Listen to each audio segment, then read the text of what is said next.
Hi, let's talk books. So for February, I read 12 and DNFed 1, and we started off the month with a 3-star.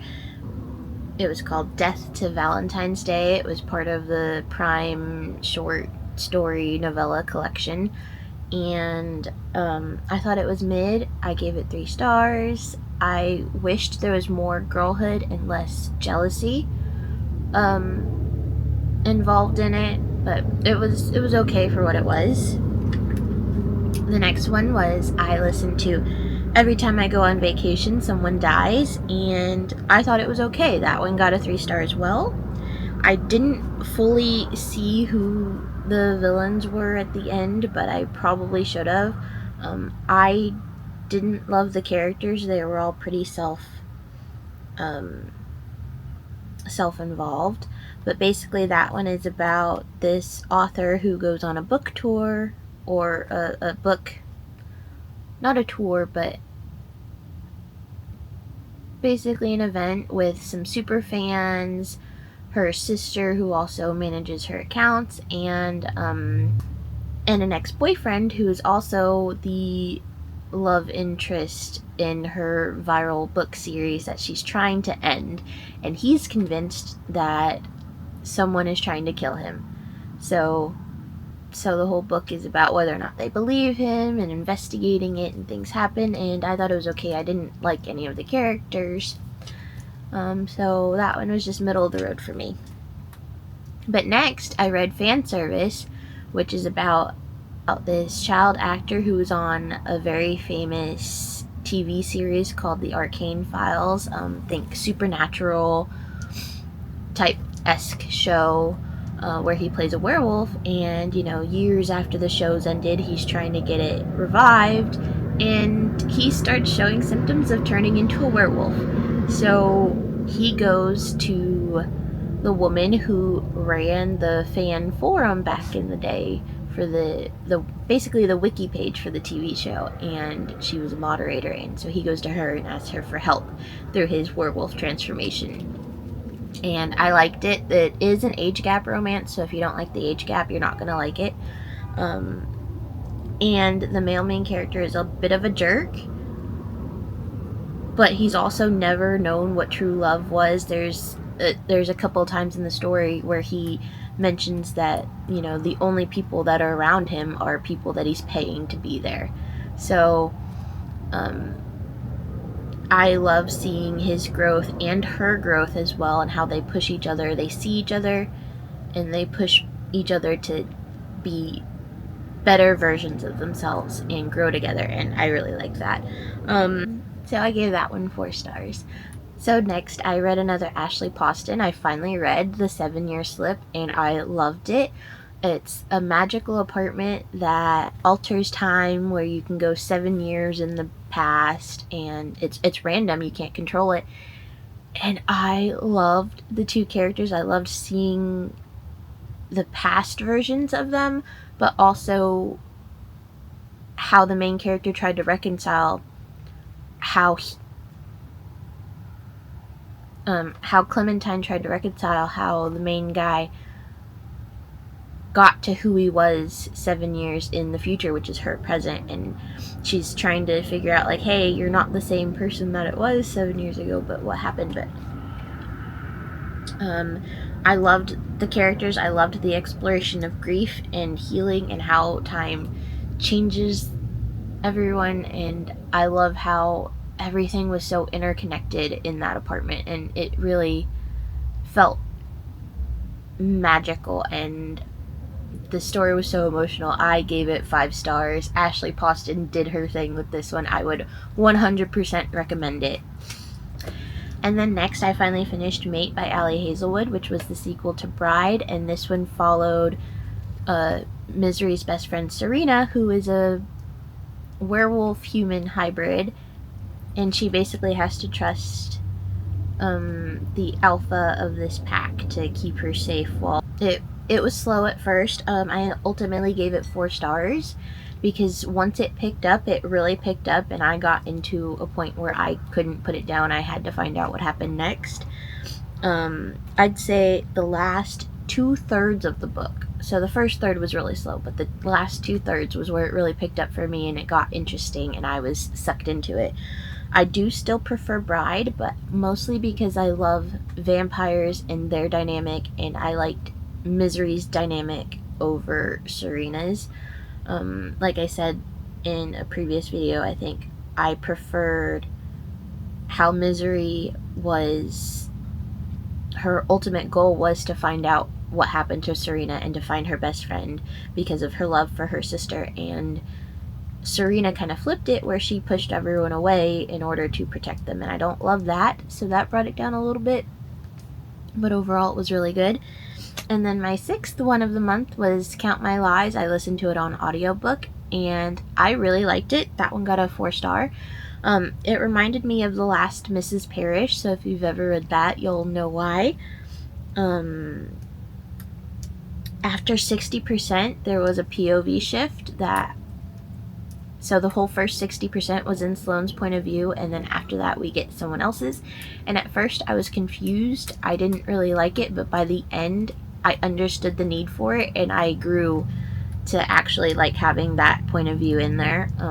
And I do like the focus on friendships in this one. How, everyone in this, even though people are using each other, they're lonely, and I really liked the ending to this one over The Last Mrs. Parrish. So even though there's some similarities, there are a few differences, and I think I would ultimately read this one over that one if you're in between the two. And then I read Jingle All the Way. That one was a TBR spin, and the main character in Jingle All the Way, she describes herself as someone who would die without the internet. She's really driven. She threw herself into her work instead of her personal life, and her boss says that he basically forces her on a vacation for December because she's gonna get burnt out, and her assistant books her on a cruise, but it's a jungle exploration cruise. It's not the luxury resort cruise that she was expecting, so she kind of gets thrown into that whole nature situation that she wasn't used to. Even though she grew up on a farm, she had kind of neglected that side of herself for years, so it takes some adjusting, but overall she finds her footing and also finds love. And I thought that one was good for what it was. It reminded me of a Hallmark movie or a Lifetime movie, so if that's your vibe, then you'll really like that. And next on the list was Love in the Time of Serial Killers. That one was 4 stars. It's about a girl who has to go back home to help her brother, who she hasn't really connected with in a while, help him get their dad's house ready to sell after their dad passed away. And she's really avoidant. She's in a PhD program, but she's a true crime junkie. She's in a PhD program all about serial killers and true crime, and I really liked her. I found her pretty relatable. I think a lot of us have had a time where we were obsessed with true crime when, like, the true crime podcasts were really blowing up, and she reminded me of that point in my life.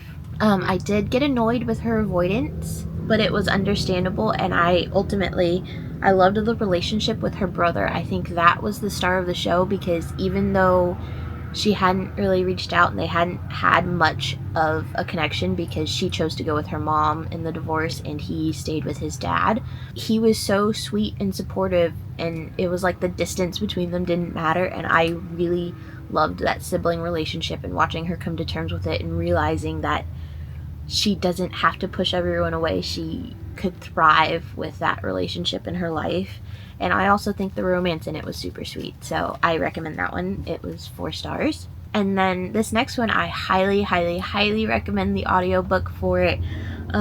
It's Vera Wong's Unsolicited Advice for Murderers. 5 stars across the board. She's your stereotypical Asian auntie who runs, or, stereotypical Asian grandma who runs a tea shop, and this book was everything. I loved the culture representation in it. I loved the diversity. It was beautiful. There was Chinese grandma humor all the way.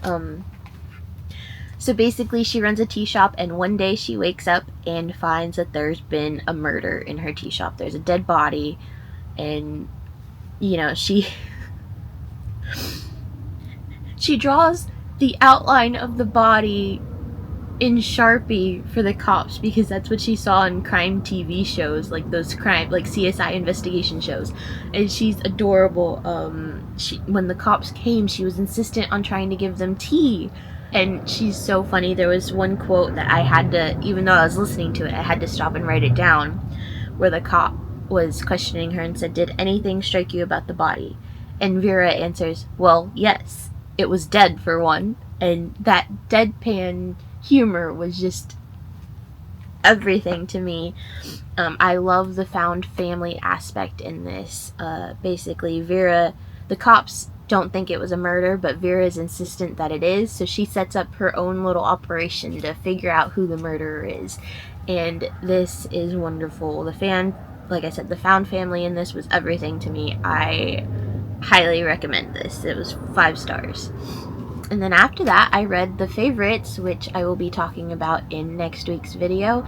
And I probably did it a disservice coming into it after the 5-star that was Vera Wong's Unsolicited Advice for Murderers, because there was no way that something like this could compare after reading that.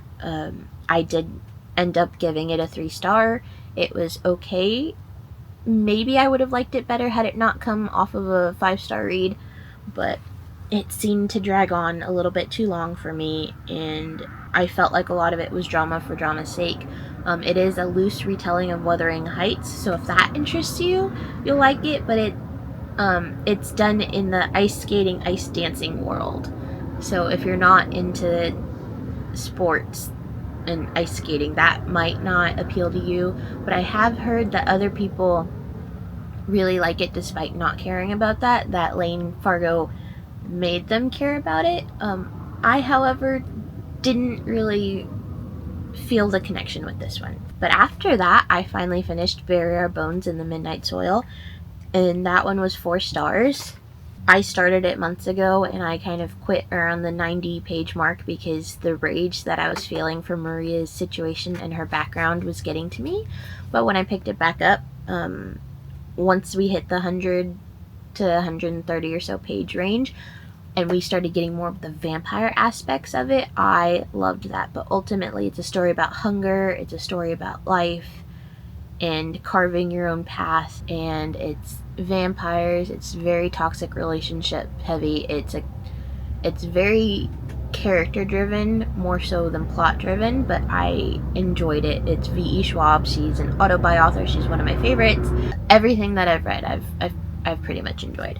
Overall, it was pretty short chapters. It was a lengthy book, but the chapters were shorter, and it was easy to keep turning the page once we got into the vampire bits. I've heard a lot of people expected more from the ending, but I thought it was really fitting for the characters. I actually really appreciated the ending. So, and then last was another V.E. Schwab. This one was on audiobook, and it was Gallant, which I believe was one of her earlier releases.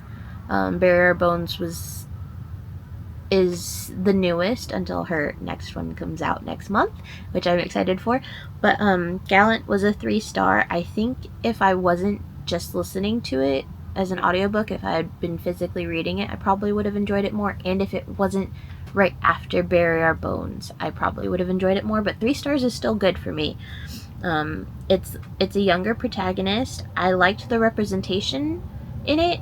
She didn't speak, and there's one scene where she gets so angry because she's signing, and one of the characters decides that he doesn't want to hear what she has to say, so he just turns around, ends the conversation, and she gets so angry because he was allowed to do that, but she couldn't. Basically, it's about an orphan girl who gets a letter that said, "Hey, we're family, come home," and the Pryors are a family that have to guard the gate.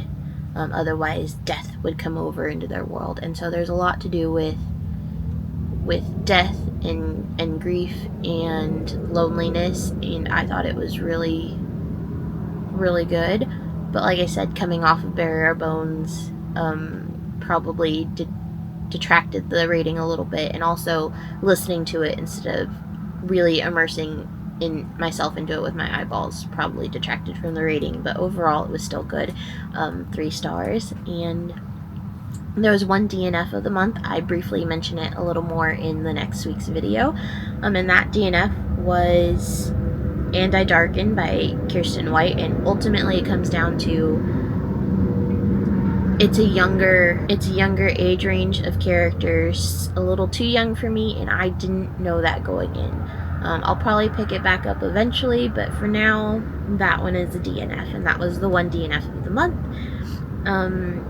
So overall, I've read 12 books, DNF'd 1, and that was my February.